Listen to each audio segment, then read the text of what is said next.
സഖാക്കളെ, ഇന്നിവിടെ ഒക്ടോബർ 17 ഈ ഒരു ദിവസം ഇന്ത്യയിലെ കമ്മ്യൂണിസ്റ്റ് പ്രസ്ഥാനത്തിന് ഏറ്റവും പ്രധാനപ്പെട്ടിട്ടുള്ള ഒരു ദിവസമാണ്. 100 വർഷം മുൻപ് ഇന്ത്യയിൽ പല തലങ്ങളിലുമുണ്ടായിരുന്ന വിപ്ലവകാരികൾ എത്രയോ കാലത്തെ ആലോചനകളുടെയും ചിന്തകളുടെയും യാത്രകളുടെയും ആശയവിനിമയങ്ങളുടെയും ലോകത്തിലെ മറ്റ് കമ്മ്യൂണിസ്റ്റ് പാർട്ടികളുമായി, അതിൽ വിശേഷിച്ചും സോവിയറ്റ് പാർട്ടിയുമായിട്ടൊക്കെ ഉണ്ടായിട്ടുള്ള ബന്ധത്തിലൂടെ ഇന്ത്യയുടെ മേൽവിലാസത്തിലൊരു കമ്മ്യൂണിസ്റ്റ് പാർട്ടി രൂപീകരിച്ച് 100 വർഷമാവുന്നതിൻ്റെ ഒരാഘോഷനിർഭരമായ മനസ്സോടുകൂടിയാണ് ഇന്നത്തെ ഒരു ദിവസം നമ്മളെല്ലാവരും ഈ ഒരു ദിവസത്തെ നമ്മൾ കാണുന്നത്, ഈ ദിവസത്തെ നമ്മൾ സ്വീകരിക്കുന്നത്. ഈ ഒരു ദിവസത്തെ മുൻനിർത്തിക്കൊണ്ടുള്ള കമ്മ്യൂണിസ്റ്റ് പാർട്ടിയുടെ രൂപീകരണത്തിൻ്റെ 100 വർഷങ്ങൾ സംബന്ധിച്ചിട്ടുള്ള ഒരു സംസാരമാണ് ഈ ഒരു ഓൺലൈൻ വഴി നടത്തണമെന്ന് സഖാക്കൾ നിർദ്ദേശിച്ചിട്ടുള്ളത്. വളരെ ദീർഘമായിട്ടുള്ള ചരിത്രമുണ്ട് ഇന്ത്യയിലെ കമ്മ്യൂണിസ്റ്റ് പാർട്ടിക്ക്. 1920 ഒക്ടോബർ 17 സോവിയറ്റ് യൂണിയനിലെ താഷ്കൻഡിൽ ഇന്ത്യയിൽ നിന്ന് പലായനം ചെയ്ത് അവിടെ എത്തിയിട്ടുള്ള വിപ്ലവകാരികളായിട്ടുള്ള ഒരു സംഘം ചെറുപ്പക്കാർ, അതിനു മുൻപ് ഇന്ത്യയിൽ നിന്ന് ബ്രിട്ടീഷ് ഗവൺമെൻറ്റിൻ്റെ അടിച്ചമർത്തലിൽ വലിയ നിലയിലുള്ള പ്രതിഷേധത്തോടു കൂടി നാടുവിടുകയും ബ്രിട്ടീഷ് ഗവൺമെൻറ്റിനെതിരായി സായുധമായിട്ടുള്ള പോരാട്ടത്തിന് ലോകത്തിൻ്റെ പല കോണുകളിൽ നിന്നും ആയുധങ്ങൾ സംഭരിക്കുന്നതിനും അങ്ങനെ പോരാട്ടങ്ങൾ നടത്തുന്നതിനും സന്നദ്ധമായിട്ട് ഇറങ്ങിയിട്ടുള്ള വിപ്ലവകാരികളായിട്ടുള്ള ആളുകളും, അതിലേറ്റവും പ്രധാനിയാണ് മെക്സിക്കോവിൽ ചെന്ന് മെക്സിക്കൻ സോഷ്യലിസ്റ്റ് പാർട്ടിയുടെയും തുടർന്ന് മെക്സിക്കൻ കമ്മ്യൂണിസ്റ്റ് പാർട്ടിയുടെയും ഏറ്റവും പ്രധാനപ്പെട്ടിട്ടുള്ള നേതാവായി മാറിയിട്ടുള്ള സഖാവ് MN റോയ്. അദ്ദേഹമാണ് 1920 ഒക്ടോബർ 17 താഷ്കൻഡിൽ വിവിധ തലങ്ങളിലൂടെ അവിടെ എത്തിച്ചേർന്നിട്ടുള്ള വിപ്ലവകാരികളെ ഏകോപിതമായി കമ്മ്യൂണിസ്റ്റ് പാർട്ടിയുടെ ഒരു പ്രവർത്തന സംവിധാനം ഉണ്ടാക്കുന്നതിന് വിളിച്ചു ചേർക്കുകയും അങ്ങനെ ഒരു പ്രവർത്തന സംവിധാനം ഉണ്ടാക്കി മുന്നോട്ടേക്ക് പോവുകയും ചെയ്തത്. ഇന്ത്യയിലെ സ്വാതന്ത്ര്യത്തിന് വേണ്ടിയിട്ടുള്ള പോരാട്ടം വെറുമൊരു ചടങ്ങായി, ചില ആളുകളുടെ ഒരു ആൾക്കൂട്ട പരിപാടികളായിട്ട് മാറിയിട്ടുള്ള സന്ദർഭത്തിൽ ഇന്ത്യൻ നാഷണൽ കോൺഗ്രസിൻ്റെ ലിബറൽ നയങ്ങളോട് പ്രതിഷേധമുള്ള അസംതൃപ്തരായിട്ടുള്ള ഇന്ത്യയിലെ യുവാക്കൾ സാഹസികമായിട്ടുള്ള വിപ്ലവ രാഷ്ട്രീയ പ്രവർത്തനത്തിലേക്ക് ആകർഷിക്കപ്പെടാൻ തുടങ്ങിയതോടു കൂടിയാണ് കുറേ കൂടി സജീവമായിട്ടുള്ള സ്വാതന്ത്ര്യ പോരാട്ടത്തിൻ്റെ ഒരു തലം രൂപപ്പെട്ടു വരുന്നത്. ഞാൻ നേരത്തെ സൂചിപ്പിച്ചതുപോലെ ചെറുപ്പക്കാരായിട്ടുള്ളവർ ബ്രിട്ടീഷ് സാമ്രാജ്യത്വത്തോട് സായുധമായിട്ട് പോരാടുന്നതിന് ആയുധ ശേഖരണത്തിനായി വിദേശങ്ങളിലേക്ക് പോകാൻ തുടങ്ങിയിട്ടുള്ളത് ഈ 1900 ആദ്യ വർഷങ്ങളിലെ ഏറ്റവും പ്രധാനപ്പെട്ടിട്ടുള്ള സംഭവങ്ങളായിരുന്നു. പഞ്ചാബിലെ വിപ്ലവകാരികളുടെ സംഘടനയായിരുന്നു ഗദർ പാർട്ടി. അതുപോലെ മുഹാജിർമാർ എന്നറിയപ്പെടുന്ന ഇന്ത്യയിൽ നിന്ന് ബ്രിട്ടീഷ് സാമ്രാജ്യത്വത്തിൻ്റെ അടിച്ചമർത്തലിൽ അതിനോടുള്ള പ്രതിഷേധത്തോടു കൂടി രാജ്യത്ത് നിന്ന് പുറത്തേക്ക് പോയിട്ടുള്ള ആളുകൾ പല രാജ്യങ്ങളിൽ, നേരത്തെ MN റോയിയെക്കുറിച്ച് പറഞ്ഞതുപോലെ മെക്സിക്കോവിലെത്തി, ഇംഗ്ലണ്ടിൽ ചെന്ന് ചേർന്നവരുണ്ട്, സോവിയറ്റ് യൂണിയൻ്റെ പല ഭാഗങ്ങളിലേക്കും എത്തിച്ചേർന്നവരുണ്ട്, യൂറോപ്പിലെ മറ്റ് പല രാജ്യങ്ങളിലും എത്തിച്ചേർന്നിട്ടുള്ള വിപ്ലവകാരികളുണ്ട്. ഇവരെല്ലാം പല രീതിയിൽ പല ദിശകളിലൂടെ ഇന്ത്യയുടെ സ്വാതന്ത്ര്യത്തിന് വേണ്ടിയിട്ടുള്ള പോരാട്ടത്തിൽ ഏർപ്പെട്ടു വരികയായിരുന്നു. വിദേശത്ത് നിന്നുകൊണ്ട് തന്നെ അത്തരമൊരു പോരാട്ടത്തിൽ അവരേർപ്പെട്ടു വരികയായിരുന്നു. ഇങ്ങനെയുള്ള ഒരു തലമുറ 1900-ൻ്റെ ആദ്യം തന്നെ ലോകത്തിലെ സമഗ്രമായിട്ടുള്ള മാറ്റത്തിൻ്റെ ശാസ്ത്രീയ ദർശനമായിട്ടുള്ള മാർക്സിസത്തെക്കുറിച്ച് അവർക്ക് മനസ്സിലാക്കാനുള്ള ചില സന്ദർഭങ്ങൾ അവർക്ക് ലഭിച്ചു. കേരളത്തിൻ്റെ തന്നെ ചരിത്രമെടുക്കുമ്പോൾ മാർക്സിൻ്റെ ഒരു ജീവചരിത്രം ആദ്യമായിട്ട് ഒരു ഇന്ത്യയുടെ പ്രാദേശിക ഭാഷയിൽ, വിശേഷിച്ചും മലയാളത്തിലുണ്ടാവുന്നത് 1912-ലാണ്. സ്വദേശാഭിമാനി രാമകൃഷ്ണപിള്ള എഴുതിയിട്ടുള്ള കാൾ മാർക്സിൻ്റെ ജീവചരിത്രമാണ് മലയാളത്തിൽ ആദ്യമായിട്ട് വന്നിട്ടുള്ള മാർക്സിനെ കുറിച്ചിട്ടുള്ളൊരു പുസ്തകം എന്ന് പറയുന്നത്. അതിനു മുൻപ് തന്നെ ഇന്ത്യയിലെ ചില ഭാഷകളിൽ മാർക്സിനെ കുറിച്ചിട്ടുള്ള, മാർക്സിൻ്റെ ആശയങ്ങളെക്കുറിച്ചിട്ടുള്ള ചില വിലയിരുത്തലുകളും കാര്യങ്ങളുമൊക്കെ വന്നിട്ടുള്ളത് ഇപ്പോൾ ഗവേഷകരൊക്കെ കണ്ടെത്തിയിട്ടുള്ള കാര്യമാണ്. അങ്ങനെ ഈ ആശയം ലോകത്ത് ഏറെക്കുറെ എല്ലായിടങ്ങളിലും ശക്തമായ രീതിയിൽ ജനങ്ങളെ സ്വാധീനിക്കുന്ന നിലയിലേക്ക് വളർന്ന് മുന്നോട്ടേക്ക് പോയി. ഇന്ത്യയിലും മാർക്സിസ്റ്റ് ആശയം മെല്ലെ മെല്ലെ ജനങ്ങളിലേക്ക് ജനങ്ങളിലേക്ക് എത്തിച്ചേർന്നുകൊണ്ടിരുന്നു എന്നുള്ളതാണ് നമുക്ക് മനസ്സിലാക്കാനാവുന്ന കാര്യം. മാർക്സിസ്റ്റ് ആശയങ്ങളോടുള്ള ആഭിമുഖ്യത്തിന് വലിയ നിലയിൽ ജനത മുന്നോട്ടേക്ക് വന്നത് 1917 ഒക്ടോബർ വിപ്ലവത്തിൻ്റെ ആവേശത്തോടു കൂടിയാണ്. ലോകത്തൊരു പുതിയ വസന്തമുണ്ടായി.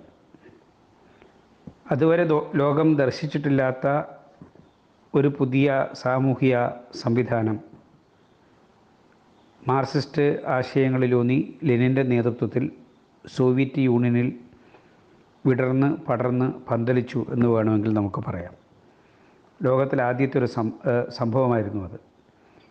അതിനു മുൻപ് തൊഴിലാളി വർഗത്തിൻ്റെ വിപ്ലവം എവിടെയും ലോകത്ത് നടന്നില്ല എന്നുള്ളതല്ല അതിനർത്ഥം. 72 ദിവസം മാത്രം ആയുസ്സുണ്ടായിരുന്ന 1871 മാർച്ച് മാസം നടന്നിട്ടുള്ള പാരീസിലെ തൊഴിലാളികളുടെ വിപ്ലവം, പാരീസിലെ ഭരണം തൊഴിലാളികൾ പിടിച്ചെടുത്തു എന്നുള്ളതാണ് ചരിത്രം. അതിന് 72 ദിവസം മാത്രമേ ആയുസ്സുണ്ടായിരുന്നുള്ളൂ. ആ പോരാട്ടത്തിൽ പങ്കെടുത്തിട്ടുള്ള തൊഴിലാളികളെ പിന്നീട് അതിഭീകരമായ രീതിയിൽ കടന്നാക്രമിക്കുകയും അവരെല്ലാം അരിഞ്ഞു കൊല്ലുകയും ആ ചോരപ്പുഴയിൽ നിന്ന് തൊഴിലാളി വർഗം ഇനി ഉയർത്തെഴുന്നേൽക്കില്ല, ആ രാഷ്ട്രീയ ആശയത്തിന് ഇനി ഭാവിയില്ല എന്ന് ഈ പിന്തിരിപ്പൻ ശക്തികൾ പ്രഖ്യാപിക്കുകയും ഒക്കെ ചെയ്തിട്ടുള്ളത് ലോകത്തിൻ്റെ വലിയ ചരിത്രമാണ്. ആരും തോറ്റോടിയില്ല എന്നുള്ളതാണ് യാഥാർത്ഥ്യം. വളരെ അത്ഭുതകരമായിട്ടൊരു കാര്യം, ഇന്നും ലോകത്തിലെ കമ്മ്യൂണിസ്റ്റുകാർ ആവേശഭരിതരായിട്ട് അവർ ഉയർത്തുന്ന ഇൻ്റർനാഷണൽ ഗാനം, അത് പറന്നു വീണതിൻ്റെ ചരിത്രം തന്നെ ലോകത്തിലെ കമ്മ്യൂണിസ്റ്റ് പ്രസ്ഥാനത്തിൻ്റെ സ്വഭാവം വ്യക്തമാക്കുന്നതാണ്. പാരീസിലെ തൊഴിലാളി വർഗത്തിൻ്റെ സമരം അടിച്ചമർത്തപ്പെട്ട് 10,000-കണക്കിന് തൊഴിലാളികളെ, സ്ത്രീകളെ അടക്കം അരിഞ്ഞ് കൊന്ന് ആ ചോരയിൽ നിന്ന് അത്ഭുതകരമായി തങ്ങളുടെ സഹപ്രവർത്തകരുടെ കബന്ധങ്ങൾ കടന്നു തുള്ളി രക്ഷപ്പെട്ടു പോയിട്ടുള്ള യൂജിൻ പോത്തിർ എന്ന് പറയുന്ന ചെറുപ്പക്കാരനായിട്ടുള്ള വിപ്ലവകാരി ഒളിവിലിരുന്ന് എഴുതിയിട്ടുള്ള വരികളാണ് ഇന്ന് ലോകം മുഴുവനുമുള്ള കമ്മ്യൂണിസ്റ്റുകാർ ഹൃദയത്തോട് ചേർത്ത് നിർത്തി കണ്ഠം പൊട്ടുമാർ ഉച്ചത്തിൽ ആലപിക്കുന്ന ഇൻ്റർനാഷണൽ ഗാനം. എഴുന്നേൽപ്പിൻ നിങ്ങൾ തനി പട്ടിണി തടവുകാരെ, എഴുന്നേൽപ്പിൻ മഞ്ഞിൽ കഷ്ടപ്പെടുന്നവരെ, നീതിബോധം അധിക്ഷേപിച്ചിടിനാദം മുഴങ്ങുന്നു, കൂടുതൽ നല്ലൊരു ലോകം പിറക്കുകയായി എന്ന് തുടങ്ങുന്നതാണ് ഇൻ്റർനാഷണൽ ഗാനം. അത് ലോകത്തിലെ ആദ്യത്തെ തൊഴിലാളി വർഗ വിപ്ലവത്തെ എതിരാളികൾ അതിനെ നശിപ്പിച്ച് അതിൽ പങ്കെടുത്തവരെല്ലാം കൊന്ന് തള്ളി ആ വിപ്ലവം തന്നെ ഇല്ലാതായി കഴിഞ്ഞിട്ടുള്ളതിൻ്റെ പശ്ചാത്തലത്തിലും എല്ലാം നഷ്ടപ്പെട്ടതുപോലെ നിലവിളിക്കുകയല്ല ചെയ്യുന്നത്. ലോകം മുഴുവനുമുള്ള പോരാടുന്നവരോട് ആ ചെറുപ്പക്കാരൻ വിളിച്ചു പറഞ്ഞത്, എഴുന്നേൽപ്പിൻ നിങ്ങൾ തനി പട്ടിണി തടവുകാരെ, എഴുന്നേൽപ്പിൻ മഞ്ഞിൽ കഷ്ടപ്പെടുന്നവരെ എന്നാണ്. നീതിബോധം അധിക്ഷേപിച്ചിടിനാദം മുടങ്ങുന്നു, കൂടുതൽ നല്ലൊരു ലോകം പിറക്കുകയായി എന്ന പ്രഖ്യാപനമാണ് ഇൻ്റർനാഷണലിൻ്റെ സത്ത എന്ന് പറയുന്നത്. ലോക കമ്മ്യൂണിസ്റ്റ് പ്രസ്ഥാനത്തിൻ്റെ ചരിത്രത്തിലേക്ക് അധികം പോകുന്നതിന് ഈ സന്ദർഭത്തിൽ ഞാൻ മുതിരുന്നില്ല. 1917 ഒക്ടോബർ വിപ്ലവത്തെ തുടർന്ന് ലോകം മുഴുവനും ഉണ്ടായിട്ടുള്ള ഈ വിപ്ലവ ആശയങ്ങളോടുള്ള താല്പര്യം ഇന്ത്യയിലെ വിപ്ലവകാരികളിലും വലിയ ആവേശമുണർത്തി. അങ്ങനെ ഇന്ത്യയിൽ നിന്ന് സോവിയറ്റ് യൂണിയനിലേക്ക് പോയിട്ടുള്ള സംഘം, അതുപോലെ തന്നെ മെക്സിക്കോയിൽ നിന്ന് അന്ന് ലോകത്തിലെ കമ്മ്യൂണിസ്റ്റ് പ്രസ്ഥാനങ്ങളുടെയൊക്കെ കൂട്ടായ്മയായിട്ടുള്ള ഇൻ്റർനാഷണലിൻ്റെ ഭാഗമായി വന്നു ചേർന്നിട്ടുള്ള ആളുകൾ, അതിലേറ്റവും പ്രധാനമാണ് എം.എൻ. റോയ്. എം.എൻ. റോയിയുടെ നേതൃത്വത്തിൽ ഈ സോവിയറ്റ് വിപ്ലവത്തിൻ്റെ ആവേശത്തിൽ ഇന്ത്യയിൽ നിന്ന് വന്നിട്ടുള്ള ചെറുപ്പക്കാരെല്ലാം ചേർന്ന് ഇന്ത്യയിലെ വിപ്ലവ പ്രവർത്തനം മുന്നോട്ടേക്ക് കൊണ്ടുപോകുന്നതിനുള്ള ഒരു സംഘടനാ സംവിധാനം ഉണ്ടാക്കുന്നതിന് തീരുമാനിച്ചു എന്നുള്ളതാണ് നമ്മുടെ മുന്നിലുള്ള ചരിത്രം. അങ്ങനെ ആണ് 1920 ഒക്ടോബർ 17 എം.എൻ. റോയിയുടെ നേതൃത്വത്തിൽ അതിൽ പങ്കെടുത്തിട്ടുള്ള 2 പേർ ദമ്പതികളാണ്. എം.എൻ. റോയും എവലിൻ റോയും. എവലിൻ റോയ് അമേരിക്കൻ കമ്മ്യൂണിസ്റ്റുകാരിയാണ്. അതോടൊപ്പം തന്നെ അബനി മുഖർജിയും റോസ ഫിറ്റിംഗോ റഷ്യൻ കമ്മ്യൂണിസ്റ്റുകാരിയാണ്. അബനി റോയിയുടെ ഭാര്യയാണ് റോസ ഫിറ്റിംഗോ. പിന്നെ മുഹമ്മദ് അലി, അതുപോലെ മുഹമ്മദ് സിദ്ദിഖി, MBBT ആചാര്യ, ഇങ്ങനെ തുടങ്ങിയിട്ടുള്ള വിപ്ലവകാരികളാണ് എം.എൻ. റോയിയുടെ നേതൃത്വത്തിലുള്ള ഈ ഒരു കൂടിച്ചേരലുണ്ടായിരുന്നത്. അങ്ങനെയാണ് 1920 ഒക്ടോബർ 17 അവർ താഷ്കൻഡിൽ യോഗം ചേർന്ന് ഇന്ത്യൻ കമ്മ്യൂണിസ്റ്റ് പാർട്ടി രൂപീകരിക്കുന്നത്. അതിൻ്റെ സെക്രട്ടറിയായിട്ട് തിരഞ്ഞെടുക്കപ്പെട്ടത് മുഹമ്മദ് ഷഫീഖ് സിദ്ദിഖി എന്ന് പറയുന്ന ചെറുപ്പക്കാരനാണ്. ഇന്ത്യയെ അടിസ്ഥാനപ്പെടുത്തി കമ്മ്യൂണിസ്റ്റ് പാർട്ടിയുടെ പ്രവർത്തനം മുന്നോട്ടേക്ക് കൊണ്ടുപോകുന്നതിനുള്ള തീരുമാനങ്ങളൊക്കെ ആ യോഗം കൈക്കൊണ്ടു. ഒരു യോഗത്തോടു കൂടി അവസാനിച്ചില്ല, തുടർന്നും അവർ യോഗം ചേർന്നു. കമ്മ്യൂണിസ്റ്റ് ഇൻ്റർനാഷണലിൻ്റെ അംഗീകാരത്തോടു കൂടി ഇന്ത്യൻ കമ്മ്യൂണിസ്റ്റ് പാർട്ടിയുടെ ഘടകം പ്രവർത്തിക്കുന്നതിന് വേണ്ടി തീരുമാനിച്ചു. ആ നിലയിൽ ഈ വിപ്ലവകാരികൾ അവിടെ സോവിയറ്റ് യൂണിയൻ നിൽക്കുകയല്ല ചെയ്തത്, അവർ ഇന്ത്യയിലേക്ക് വന്ന് കമ്മ്യൂണിസ്റ്റ് രാഷ്ട്രീയ പ്രവർത്തനം മുന്നോട്ടേക്ക് കൊണ്ടുപോകുന്നതിന് വേണ്ടിയിട്ടുള്ള തീരുമാനം കൈക്കൊണ്ടു. താഷ്കൻഡിൽ കമ്മ്യൂണിസ്റ്റ് പാർട്ടി ഘടകം, ഇന്ത്യൻ കമ്മ്യൂണിസ്റ്റ് പാർട്ടി രൂപീകരിച്ച് ആ സഖാക്കൾ പലരും അന്ന് നടന്നും മറ്റുമാണ് ഇന്ത്യയിലേക്ക് വരേണ്ടത്. പെഷവാർ വഴി ഇന്ത്യയിലേക്ക് വരുന്നതിന് വേണ്ടി അവർ സന്നദ്ധരായി. ഇങ്ങനെയൊരു വിപ്ലവകാരി സംഘം സോവിയറ്റ് യൂണിയനിൽ നിന്ന് കമ്മ്യൂണിസ്റ്റ് പാർട്ടിയായിട്ട് ഇങ്ങോട്ടേക്ക് വരുന്നുണ്ട് എന്നുള്ള വിവരം ബ്രിട്ടീഷ് സാമ്രാജ്യത്വം മനസ്സിലാക്കി. മുളയിലെ കമ്മ്യൂണിസ്റ്റ് പാർട്ടിയെ ഇല്ലാതാക്കുന്നതിനുള്ള ശ്രമം ബ്രിട്ടീഷ് സാമ്രാജ്യത്വം നടത്തി. അങ്ങനെയാണ് കമ്മ്യൂണിസ്റ്റ് പാർട്ടിക്കെതിരായിട്ടുള്ള ആദ്യത്തെ ഗൂഢാലോചന കേസ്, പെഷവാർ ഗൂഢാലോചന കേസ് ഉണ്ടാവുന്നത്. ആ കമ്മ്യൂണിസ്റ്റ് വിപ്ലവകാരികളെ എല്ലാം പിടിച്ച് തടവിലിട്ട് കമ്മ്യൂണിസ്റ്റ് പാർട്ടിയുടെ ഒരു അവസാനം കുറിക്കുന്നതിന് വേണ്ടിയിട്ടുള്ള ശ്രമം നടത്തി. നമ്മൾ ആലോചിക്കണം, ഇപ്പോഴും പലരും കമ്മ്യൂണിസ്റ്റുകാരെക്കുറിച്ചിട്ട് പറയുന്നുണ്ട്.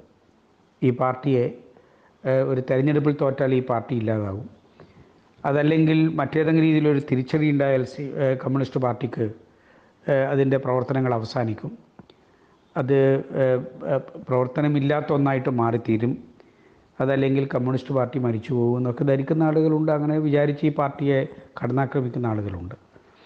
അവരോടെല്ലാം തികഞ്ഞ ബഹുമാനത്തോടു കൂടിയിട്ട് നമുക്ക് പറയാൻ കഴിയേണ്ട ഒരു കാര്യം, ഞാൻ നേരത്തെ സൂചിപ്പിച്ചിട്ടുള്ള ലോകത്തിലെ തൊഴിലാളി വർഗത്തിൻ്റെ ആദ്യത്തെ വിപ്ലവം 72 ദിവസം മാത്രമേ അത് ഉണ്ടായിരുന്നുള്ളൂ എങ്കിലും അത് പരാജയപ്പെടുകയല്ല.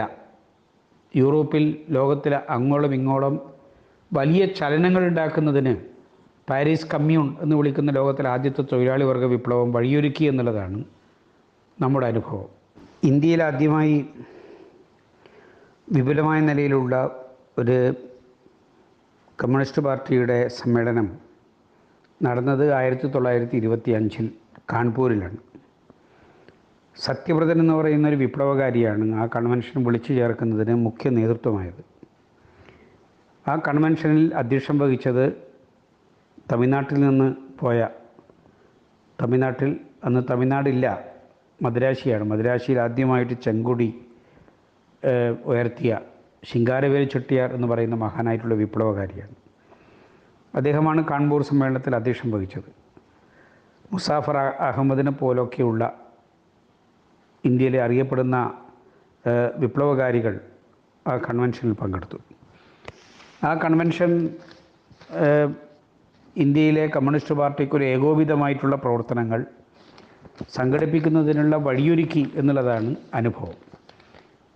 പക്ഷേ 25 ഈ മീറത്ത് കാൺപൂർ സമ്മേളനം അത് കമ്മ്യൂണിസ്റ്റ് പാർട്ടിയുടെ പ്രവർത്തനങ്ങൾ കുറേ കൂടി ഇന്ത്യയിൽ ഏകോപിതമായിട്ട് കൊണ്ടുപോകുന്നതിന് വഴിയൊരുക്കി എന്നുള്ളത് ഒരു യാഥാർത്ഥ്യമാണെങ്കിലും പിന്നീടുണ്ടായിട്ടുള്ളൊരു അനുഭവം എന്ന് പറയുന്നത് ഈ കമ്മ്യൂണിസ്റ്റ് സമ്മേളനത്തിന് നേതൃത്വം കൊടുത്തിട്ടുള്ള എല്ലാവരെയും ഉൾക്കൊള്ളിച്ചുകൊണ്ട് ഒരു ഗൂഢാലോചന കേസ്, ഇതിൻ്റെ ആലോചന നടന്നിട്ടുള്ള 1924 വർഷത്തെ അടിസ്ഥാനപ്പെടുത്തിയ ഒരു ഗൂഢാലോചന കേസ് ബ്രിട്ടീഷ് ഗവൺമെൻറ് വീണ്ടും കമ്മ്യൂണിസ്റ്റ് പാർട്ടിക്കെതിരായിട്ട് ഒരു കള്ളക്കേസ് ചുമത്തി. നിരവധിയായിട്ടുള്ള കമ്മ്യൂണിസ്റ്റുകാരെ പിടിച്ച് തടവിലിട്ട് പ്രവർത്തിപ്പിക്കാൻ അനുവദിക്കാത്ത നിലയിലുള്ള നീക്കം നടത്തി. 1925 കഴിഞ്ഞ് പിന്നീട് പാർട്ടി പ്രവർത്തനം കുറേ കൂടി വിപുലമായി. രാജ്യത്തിൻ്റെ പലയിടങ്ങളിലും തൊഴിലാളി വർഗത്തിൻ്റെ സമരം ശക്തിപ്പെട്ടു. ചില കോൺഗ്രസ് കണ്ടിരുന്ന രീതിയിൽ നിന്ന് വ്യത്യസ്തമായി ബഹുജനങ്ങളെ, തൊഴിലാളികളെ, കൃഷിക്കാരെ, സാംസ്കാരിക രംഗത്തുള്ളവരെ, വിദ്യാർത്ഥികളെ, അങ്ങനെ സമൂഹത്തിൻ്റെ വിവിധ തുറകളിലുള്ളവരെ സംഘടിത പ്രസ്ഥാനത്തിൻ്റെ ഭാഗമാക്കി മാറ്റുന്നതിനും അവരെല്ലാം ഏകോപിതമായി നയിക്കുന്ന ഒരു തൊഴിലാളി വർഗ പ്രസ്ഥാനമായിട്ട് കമ്മ്യൂണിസ്റ്റ് പാർട്ടിയെ മുന്നോട്ടേക്ക് കൊണ്ടുപോകുന്നതിനും ഇന്ത്യയുടെ സ്വാതന്ത്ര്യ സമരം അതിന് കൃത്യമായിട്ടുള്ളൊരു ദിശ രൂപപ്പെടുത്തിയെടുക്കുന്നതിനും വഴിയൊരുക്കി എന്നുള്ളതാണ് പാർട്ടിയുടെ ചരിത്രം പരിശോധിക്കുമ്പോൾ, ഇന്ത്യയുടെ സ്വാതന്ത്ര്യ സമര ചരിത്രം പരിശോധിക്കുമ്പോൾ നമുക്ക് മനസ്സിലാക്കാൻ സാധിക്കുക. 1929 ലോകത്തിൻ്റെ തന്നെ ശ്രദ്ധയിൽ വന്നിട്ടുള്ള ഏറ്റവും പ്രധാനപ്പെട്ടിട്ടുള്ളൊരു സംഭവം കമ്മ്യൂണിസ്റ്റ് പാർട്ടിയുമായി ബന്ധപ്പെട്ടുകൊണ്ട് ഉണ്ടാവുന്നത്. മീറത്ത് ഗൂഢാലോചന കേസ് എന്നറിയപ്പെടുന്ന ഈ സംഭവം കമ്മ്യൂണിസ്റ്റ് പാർട്ടിയുടെ ചരിത്രത്തിൽ മാത്രമല്ല, ഇന്ത്യയുടെ സ്വാതന്ത്ര്യ സമര ചരിത്രത്തിലും ഏറ്റവും പ്രധാനപ്പെട്ടിട്ടുള്ള ചലനമുണ്ടാക്കിയിട്ടുള്ളൊരു കാര്യമാണ്. കാരണം ഇന്ത്യയിൽ തൊഴിലാളി വർഗം ശക്തിപ്പെടാൻ തുടങ്ങി. തൊഴിലാളി വർഗം ശക്തിപ്പെട്ടതെന്ന് പറയുന്നത് സഖാവ് ലെനിൻ തന്നെ ഒരു ഘട്ടത്തിൽ സൂചിപ്പിച്ചിട്ടുണ്ട്. 1918 ബാലഗംഗാധര തിലകനെ ബ്രിട്ടീഷ് ഭരണകൂടം അറസ്റ്റ് ചെയ്തപ്പോൾ അതിൽ പ്രതിഷേധിച്ചുകൊണ്ട് ബോംബെയിലെ തുണിമിൽ തൊഴിലാളികൾ നടത്തിയിട്ടുള്ള പണിമുടക്കുണ്ട്. ലക്ഷക്കണക്കിന് തൊഴിലാളികളാണ് തെരുവിലിറക്കിയത്. ബ്രിട്ടീഷ് ഗവൺമെൻറ്റിന് ആ തൊഴിലാളികളുടെ മുന്നേറ്റത്തെ തടഞ്ഞു നിർത്താൻ കഴിഞ്ഞില്ല. ആ വലിയ ജനകീയ മുന്നേറ്റത്തെ അന്ന് സഖാവ് ലെനിൻ വിശേഷിപ്പിച്ചത് ഇന്ത്യയിലെ തൊഴിലാളി വർഗം അതിന് പ്രായപൂർത്തിയായിരിക്കുന്നു എന്നുള്ളതാണ്. കാരണം തങ്ങളുടെ സാമ്പത്തിക ആവശ്യങ്ങൾക്ക് വേണ്ടിയിട്ടല്ല തൊഴിലാളി വർഗം രംഗത്തിറങ്ങുന്നത്. ഒരു രാജ്യത്തിൻ്റെ സ്വാതന്ത്ര്യത്തിന് വേണ്ടി, അതിനുവേണ്ടി പോരാടുന്നവരോട് ഐക്യദാർഢ്യം പ്രകടിപ്പിച്ചുകൊണ്ട് മുന്നോട്ടേക്ക് വരുന്നതിന് തൊഴിലാളികൾ മുന്നോട്ടേക്ക് വന്നതിൻ്റെ പശ്ചാത്തലത്തിലാണ് ലെനിൻ ഇന്ത്യയിലെ തൊഴിലാളി വർഗത്തിന് പ്രായപൂർത്തിയായി എന്ന് വിശേഷിപ്പിച്ചത്. ഈ ഒരു 1918 അത് കഴിഞ്ഞ് 1919 ജാലിയൻ വാലാബാഗ് സംഭവം. ഞാനത് ക്രമപ്പെടുത്തിയിട്ടല്ല പറയുന്നത്, എന്നിരുന്നാലും ആ സംഭവം ഉണ്ടാക്കിയിട്ടുള്ള പ്രതികരണങ്ങൾ വളരെ വലുതാണ്. കാരണം ഒരു പൊതുയോഗത്തിന് ഒരു വഴി മാത്രമുണ്ടായിരുന്ന ജാലിയൻ വാലാബാഗിൽ സമ്മേളിച്ചിട്ടുള്ള ആയിരക്കണക്കിന് ആളുകളുടെ നേരെ ജനറൽ ഡയറിൻ്റെ നേതൃത്വത്തിൽ നടന്നിട്ടുള്ള വെടിവെപ്പ് നൂറുകണക്കിന് ആളുകൾ നിഷ്ഠൂരമായിട്ട് വെടിയുണ്ടക്കിരയായി രക്തസാക്ഷികളാവേണ്ടി വന്നത്. ജാലിയൻവാലാബാഗ് മൈതാനിയുടെ ഒരു ഭാഗത്തുണ്ടായിരുന്ന കിണറിൽ നൂറുകണക്കിന് മനുഷ്യർ വെടിയേറ്റ് വീണ് ആ കിണറിലെ വെള്ളം തന്നെ ചുവന്ന് തൊടുത്തതായിട്ട് മാറിത്തീരുന്നത്. അങ്ങനെയൊക്കെയുള്ളൊരു ഒരിക്കലും ആരുടെയും മനസ്സിൽ നിന്ന് ജാലിയൻവാലാബാഗിനെ കുറിച്ച് പറഞ്ഞുകൊണ്ടിരിക്കുമ്പോഴാണ് വീണ്ടും ഒരു ഫോൺ വന്നത്. ക്ഷമിക്കുക. ജാലിയൻവാലാബാഗിൻ്റെ വീറുറ്റ പോരാട്ടത്തിൻ്റെ ചരിത്രാനുഭവങ്ങൾ നമ്മുടെ മനസ്സിലെപ്പോഴും ഉണ്ടാവേണ്ടതാണ്. ഉദ്ധം സിംഗിനെ പോലുള്ള വിപ്ലവകാരികൾ ഉണ്ടാവുന്നത് വെടിയേറ്റ് വീണ അച്ഛൻ്റെ ചോരപ്പുഴൻ്റെ മണ്ണ് കയ്യിലെടുത്ത് ഇതിന് പ്രതികാരം ചെയ്യാതെ എനിക്ക് ജീവിതമില്ല എന്ന് പ്രതിജ്ഞ എടുക്കുമ്പോഴാണ്. അങ്ങനെയൊക്കെയുള്ള അനുഭവങ്ങൾ ഇന്ത്യയുടെ ചരിത്രത്തിൻ്റെ ഭാഗമാണ്. ഇതെല്ലാം ഇന്ത്യയിലെ കമ്മ്യൂണിസ്റ്റ് പാർട്ടിയുടെ രൂപീകരണത്തിന് പ്രേരകമായിട്ടുള്ള വസ്തുതകളാണ് എന്ന് നമുക്ക് മനസ്സിലാക്കാൻ സാധിക്കുന്നുണ്ട്. ഞാൻ പറഞ്ഞു വന്നത് മീററ്റ് ഗൂഢാലോചന കേസിനെ കുറിച്ചിട്ടാണ്. 31 പ്രതികളാണ് ബ്രിട്ടീഷ് ഗവൺമെൻറ് ഉണ്ടാക്കിയിട്ടുള്ള ഗൂഢാലോചന കേസിൽ ഉണ്ടായിരുന്നത്. ആ 31 എന്ന് പറയുന്നത് മീററ്റിന് ചുറ്റുമുള്ള ആരെങ്കിലും ആയിരുന്നില്ല. മീററ്റിൽ കമ്മ്യൂണിസ്റ്റുകാർ സംഘടിതമായി രഹസ്യമായിട്ട് യോഗം ചേർന്ന് ബ്രിട്ടീഷ് ഗവൺമെൻറ്റിനെ അട്ടിമറിക്കുന്നതിന് തീരുമാനങ്ങൾ കൈക്കൊണ്ടു എന്നുള്ളതാണ് ഗൂഢാലോചന കേസിൻ്റെ മുഖ്യമായിട്ടുള്ള ആരോപണം. ഗൂഢാലോചന കേസുകൾ ഇപ്പോഴും ഉണ്ടാവുന്നുണ്ട് എന്നുള്ളത് കൂടി നമ്മൾ കാലികമായിട്ടുള്ള അനുഭവങ്ങളായിട്ട് കാണേണ്ടതുണ്ട്. ഏത് നിലയിലും കമ്മ്യൂണിസ്റ്റുകാർ ഇല്ലാതാക്കുന്നതിന് നടന്നുകൊണ്ടിരിക്കുന്ന നീക്കങ്ങൾ ഡൽഹി കലാപത്തിൻ്റെ പേരിൽ സീതാറാം യെച്ചൂരിയെയും വൃന്ദ കാരാട്ടിനെയും CPIയുടെ നേതാവായിട്ടുള്ള ആനി രാജയെയും ഇന്ത്യയിൽ അറിയപ്പെടുന്ന സോഷ്യലിസ്റ്റായിട്ടുള്ള യോഗേന്ദ്ര യാദവിനെയും സിനിമാ സംവിധായകർ ഉൾപ്പെടെയുള്ള അഭിപ്രായങ്ങൾ വെട്ടിത്തുറന്ന് പറയുന്ന പുരോഗമന ചിന്ത ഉയർത്തിപ്പിടിക്കുന്നവരെയും എല്ലാം കേസിൽപ്പെടുത്തുമ്പോൾ നമ്മൾ കാണുന്നത് ഈ പുതിയ കാലത്തെ ഗൂഢാലോചനകൾ തന്നെയാണ്. മീററ്റ് ഗൂഢാലോചന കേസിലുണ്ടായിരുന്ന 31 പേരിൽ 18 കമ്മ്യൂണിസ്റ്റുകാരാണ്, 7 AICC അംഗങ്ങളായിട്ടുള്ളവരായിരുന്നു. അതോടൊപ്പം തന്നെ ബ്രിട്ടീഷുകാരായിട്ടുള്ള വിപ്ലവകാരികൾ അതിൽ പ്രതികളായിരുന്നു. ആ കേസ് യൂറോപ്പിൽ വലിയ ചലനങ്ങളുണ്ടാക്കി. ലോകപ്രശസ്തനായിട്ടുള്ള എഴുത്തുകാരൻ ബെർണാഡ് ഷാ, ആൽബർട്ട് ഐൻസ്റ്റീനെ പോലുള്ള മഹാരഥന്മാരായിട്ടുള്ള പ്രതിഭകൾ, അതോടൊപ്പം തന്നെ റൊമാങ് റൊളാങ്ങിനെ പോലുള്ള ചിന്തകർ, ഒരു വലിയ നിര യൂറോപ്പിലെ ഏറ്റവും പ്രധാനപ്പെട്ടിട്ടുള്ള പണ്ഡിതവര്യന്മാരായിട്ടുള്ളവർ, അവരെല്ലാം ഒറ്റക്കെട്ടായിട്ട് ബ്രിട്ടീഷ് ഗവൺമെൻറ്റിനോട് പറഞ്ഞു, തടവിൽ പിടിച്ചിട്ടിട്ടുള്ള കമ്മ്യൂണിസ്റ്റുകാരെ വിട്ടയക്കണം. അവർ ഒരു തെറ്റും ചെയ്തിട്ടില്ല. തങ്ങളുടെ രാജ്യത്തിന് സ്വാതന്ത്ര്യമുണ്ടാവണം എന്നാഗ്രഹിക്കുന്നതും അതിനുവേണ്ടി ജനങ്ങൾ അണിനിരത്തുന്നതും ഒരു തെറ്റായിട്ട് കാണാൻ വേണ്ടി പറ്റില്ല. അവരെ തടവിൽ നിന്ന് വിട്ടയക്കണം എന്ന് ഈ ബെർണാഡ് ഷാ അടക്കമുള്ള മഹാരഥന്മാരായിട്ടുള്ള ആളുകൾ ബ്രിട്ടീഷ് ഗവൺമെൻറ്റിനോട് ആവശ്യപ്പെട്ടു. ഇന്ത്യയിൽ അത് വലിയ ചലനങ്ങളുണ്ടാക്കി.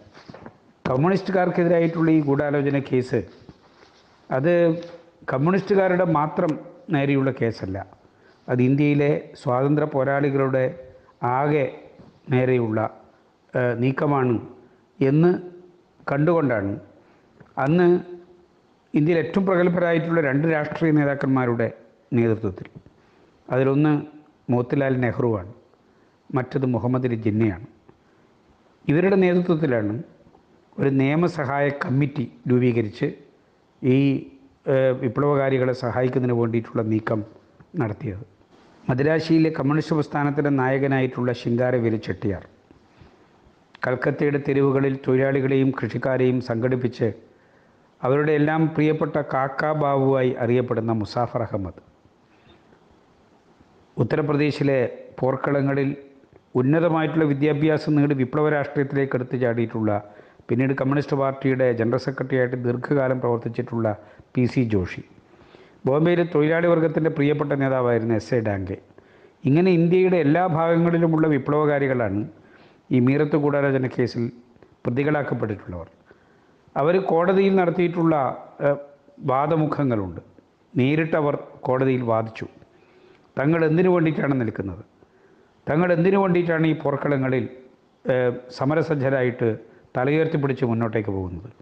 ഞങ്ങൾക്ക് വേണ്ടത് സ്വാതന്ത്ര്യമാണ്, അതാവശ്യപ്പെടുന്നത് നിയമവിരുദ്ധമായിട്ടുള്ളൊരു കാര്യമല്ല, അത് ഏത് ജനതയും ആഗ്രഹിക്കുന്നൊരു കാര്യമാണ്.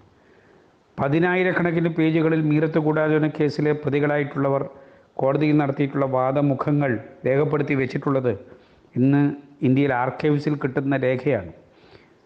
വളരെ ഗൗരവമുള്ളൊരു കാര്യം ഈ സന്ദർഭത്തിൽ നമ്മൾ ചർച്ച ചെയ്യേണ്ടതുണ്ട്. ഇന്ത്യയിലെ സ്വാതന്ത്ര്യ സമരത്തിൽ കമ്മ്യൂണിസ്റ്റുകാർ എന്ത് പങ്കാണ് വഹിച്ചത്? എനിക്കിതിനിടെ കേൾക്കാൻ കഴിഞ്ഞത് എം.എൻ. കാരശ്ശേരി മാഷുടെ ഒരു പ്രസംഗമാണ്. എത്രമാത്രം അല്പത്വത്തിൻ്റെ ആൾരൂപമാണ് അദ്ദേഹമെന്ന് തോന്നിപ്പോയി ആ പ്രസംഗം കേട്ടപ്പോൾ. അദ്ദേഹം പരിഹാസാത്മകമായിട്ട് പറയാണ്, ഈ കമ്മ്യൂണിസ്റ്റുകാർ ഏത് സ്വാതന്ത്ര്യ സമരത്തിലാണ് പങ്കെടുത്തത്? ഇവർ ഇന്ത്യക്ക് സ്വാതന്ത്ര്യം കിട്ടിയപ്പോൾ ആ സ്വാതന്ത്ര്യത്തെ അംഗീകരിക്കാത്തവരല്ലേ? ഇവർ കരിദിനം ആചരിച്ചവരല്ലേ? ഇത് സ്വാതന്ത്ര്യമല്ല എന്ന് പറഞ്ഞവരല്ലേ? ഇങ്ങനെയൊക്കെയാണ് എം.എൻ. കാരശ്ശേരി കയ്യടി കിട്ടാൻ വേണ്ടിയിട്ട് പറഞ്ഞിട്ടുള്ളൊരു പ്രസംഗമാണ്. ഞാൻ ആ പ്രസംഗത്തിൻ്റെ ഉള്ളടക്കം തികച്ചും പറയുന്നില്ല.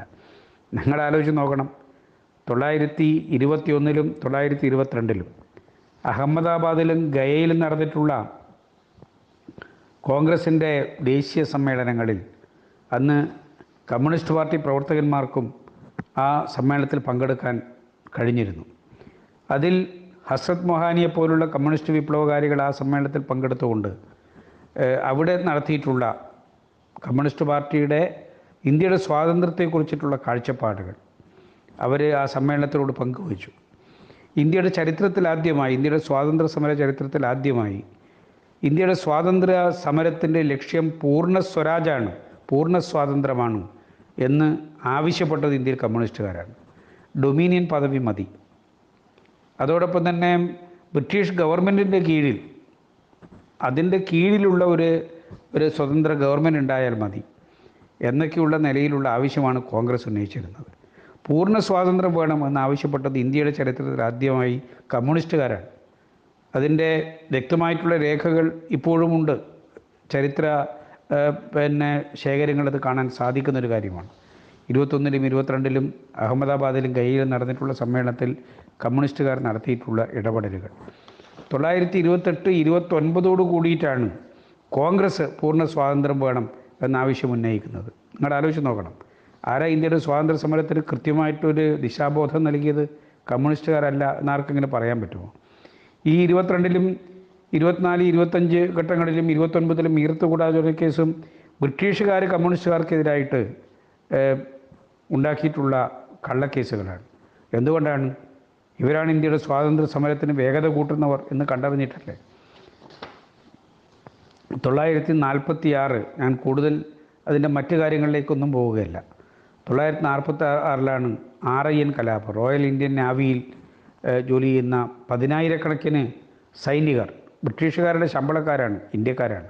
അവർ പറഞ്ഞു, ഞങ്ങൾക്ക് ഈ തോക്ക് ഞങ്ങളുടെ നാടിൻ്റെ പ്രിയപ്പെട്ടവർക്കെതിരായിട്ട് തിരിച്ചു വെക്കാൻ സാധിക്കില്ല. ഞങ്ങൾ സ്വാതന്ത്ര്യത്തിന് വേണ്ടിയിട്ടുള്ള പോർക്കളങ്ങളിലേക്ക് ഇറങ്ങുകയാണ്. അങ്ങനെയാണ് ബോംബെ തീരത്ത് നങ്കൂരമിട്ടിട്ടുള്ള നാവികസേനയിലുള്ള കപ്പലുകളിൽ പ്രതിഷേധത്തിൻ്റെയും പോരാട്ടത്തിൻ്റെയും സ്വാതന്ത്ര്യ സമരത്തിൻ്റെയും കൊടിയുയർത്തിപ്പിടിച്ചുകൊണ്ട് ഇന്ത്യയിലെ നാവികർ പോരാട്ടം ആരംഭിച്ചത്. ആ നാവിക കലാപം എന്ന് വിശേഷിപ്പിക്കുന്ന സമരമുഖത്ത് ഈ നാവികർ ഉയർത്തിപ്പിടിച്ചിട്ടുള്ള സ്വാതന്ത്ര്യ പോരാട്ടത്തിൻ്റെ പതാകകൾ ഏതാണ് എന്ന് ഈ RSSകാർ BJPക്കാർക്ക് പറയാൻ പറ്റുമോ? അത് 3 കൊടികളാണ്. ഒന്ന് ഇന്ത്യയുടെ സ്വാതന്ത്ര്യ സമരത്തിൻ്റെ പതാകയായിട്ട് ഗണിക്കപ്പെടുന്ന ത്രിവർണ്ണ പതാകയാണ്. മറ്റൊന്ന് അന്ന് മുസ്ലിം ലീഗ്, മുഹമ്മദ് അലി ജിന്നയൊക്കെ നയിക്കുന്ന ലീഗിൻ്റെ പച്ചക്കൊടിയാണ്. മൂന്നാമത്തെ കൊടി അരിവാളും ചുറ്റികയും ആലേഖനം ചെയ്തിട്ടുള്ള കമ്മ്യൂണിസ്റ്റ് പാർട്ടിയുടെ കൊടിയാണ്. RSSകാരൻ്റെ ഹിന്ദു മഹാസഭക്കാരൻ്റെ കൊടി ഈ ഇന്ത്യൻ നാവികസേനയിലെ ഈ വിപ്ലവകാരികളായിട്ടുള്ള പോരാളികൾ സ്വാതന്ത്ര്യ പോരാട്ടത്തിൻ്റെ പതാകയായിട്ട് ഉയർത്തിപ്പിടിച്ചില്ല. എന്തുകൊണ്ടാണ്? എല്ലാ ഘട്ടങ്ങളിലും ഇന്ത്യൻ സ്വാതന്ത്ര്യ സമരത്തെ ഒറ്റുകൊടുത്തിട്ടുള്ള പാരമ്പര്യമാണ് ഈ RSSൻ്റെ ഹിന്ദു മഹാസഭയുടെ പാരമ്പര്യം. അതിൻ്റെ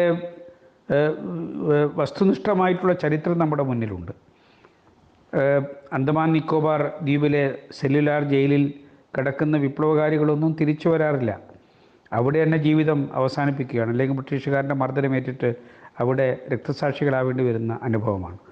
മാപ്പെഴുതി കൊടുത്ത് അവിടെ നിന്ന് പുറത്തു വന്നിട്ടുള്ള ആൾ VD സവർക്കറാണ്.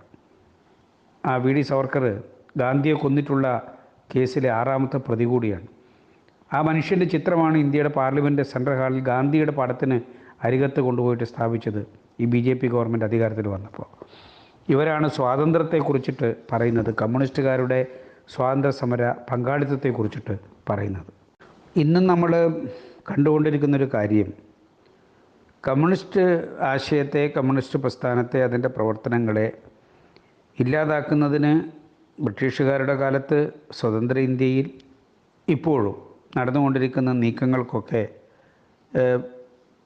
രാഷ്ട്രീയ സാഹചര്യങ്ങളിലൊക്കെ വ്യത്യസ്തതയുണ്ടെങ്കിലും എല്ലാം ഒരു സമാനതയുണ്ട് എന്നുള്ളത് നമ്മൾ തിരിച്ചറിയുകയാണ്. ഇന്ത്യയിലെ ഗവൺമെൻറ്, വിശേഷിച്ചും BJPയുടെ ഗവൺമെൻറ് നടപ്പിലാക്കിക്കൊണ്ടിരിക്കുന്ന നയങ്ങൾ രാജ്യവിരുദ്ധമാണ്, ജനവിരുദ്ധമാണ്, ജീവിതവിരുദ്ധമായിട്ടുള്ള നിലപാടുകളാണ്.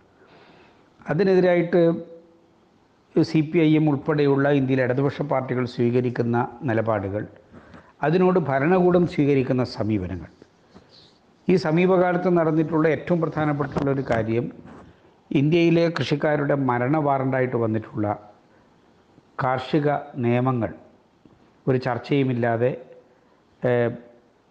പാർലമെൻറ്റ് അംഗങ്ങളുടെ അഭിപ്രായങ്ങൾ തേടാതെ, ജനങ്ങളുടെ അഭിപ്രായങ്ങൾ എന്താണെന്ന് മനസ്സിലാക്കാതെ ഏകപക്ഷീയമായിട്ട് കേന്ദ്ര ഗവൺമെൻറ് പാർലമെൻറ്റിൽ വോട്ടെടുപ്പ് പോലും ഇല്ലാതെ നടപ്പിലാക്കുന്നതിന് സന്നദ്ധമായിട്ട് മുന്നോട്ടേക്ക് വന്നപ്പോൾ അതിനെതിരായിട്ടുള്ള സമരമുഖത്ത് ആരാണ് തലയെടുപ്പോടുകൂടി നിന്നത്?